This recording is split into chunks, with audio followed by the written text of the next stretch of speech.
नमस्कार, आप सभी का स्वागत है भारत 24 पर। मैं हूं आपके साथ पूर्णिमा मिश्रा। बिहार विधानसभा चुनावों के पहले चरण में जहां पर 121 सीटों पर दावेदारों ने अपने अपने नामांकन दाखिल कर दिए और फिर भी महागठबंधन के अंदर सीटों के बंटवारे को लेकर मचा हुआ घमासान बंद नहीं हुआ, ना ही फॉर्मूला क्लियर हुआ है।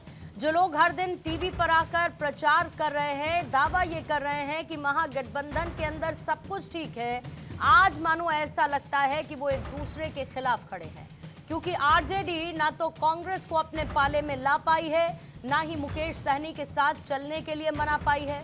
खैर, कोई खुलकर कुछ नहीं कह रहा है, लेकिन सियासत की मझधार में कार्यकर्ताओं को नचाया जा रहा है। ऐसा लग रहा है कि महागठबंधन के अंदर अपनी अपनी ढपली, अपना अपना राग गाया जा रहा है। अगर ऐसा नहीं है तो फिर क्या चुनाव बाद सीटों का बंटवारा होगा? जबकि एनडीए ने न सिर्फ अपनी सीटों का गुड़ा गणित बिठाया, बल्कि एक सोशल इंजीनियरिंग का, सामाजिक हिस्सेदारी का ख्याल रखा है और जीताऊ उम्मीदवारों पर दाव लगाया। मतलब ये कि एनडीए में तो तस्वीर क्लियर हुई, किस समाज से कितनी हिस्सेदारी किसको मिलेगी, लेकिन महागठबंधन का फॉर्मूला ऐसा लग रहा है कि जैसे बीरबल की खिचड़ी हो चुकी है जो पक ही नहीं पा रही। फिर भी सियासतदानों को सुनेंगे तो ऐसा लगेगा जैसे महागठबंधन के अंदर सब कुछ ठीक है। आज इसी को समझने की कोशिश करेंगे कि महागठबंधन में सीट शेयरिंग के फॉर्मूले को लेकर आखिर स्टेटस क्या है, लेकिन उससे पहले नेताओं के बयान आपको सुनवाएंगे। एनडीए एकजुट है, उम्मीदवारों की घोषणा हो गई है। हम लोग इस बार भारी बहुमत से जीतेंगे। महागठबंधन में महाफूट है। अभी तक उनको, तेजस्वी यादव को इंतजार है कि कांग्रेस उन्हें मुख्यमंत्री मान ले। मुकेश सहनी को इंतजार है कि तेजस्वी उनको उप मुख्यमंत्री मान ले। और बिहार की जनता ने एनडीए का मुख्यमंत्री बनाने का निर्णय कर लिया है। सब हो गया, ऑल इज वेल। जनता कह रही है कि इंडिया अलायंस मेरे दिल का टुकड़ा है, सब कुछ, आप चिंता नहीं। बीजेपी से पूछो ना कि कितना गाली गलौज चल रहा है।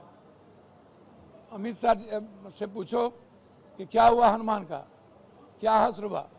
हमारे यहाँ तमाम औपचारिक प्रक्रिया पूरी कर ली गई।